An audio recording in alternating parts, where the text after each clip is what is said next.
Welcome. I'm Steve Heitman, Fire Chief at Renton Regional Fire Authority.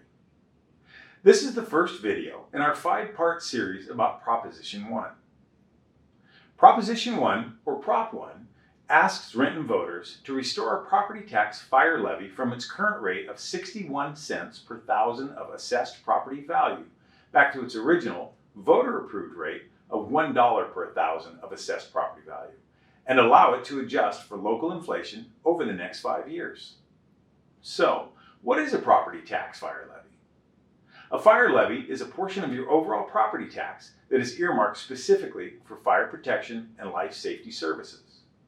The amount you contribute to the fire levy is based on the assessed value, or AV, of your property, and those funds help maintain emergency services throughout the community every day.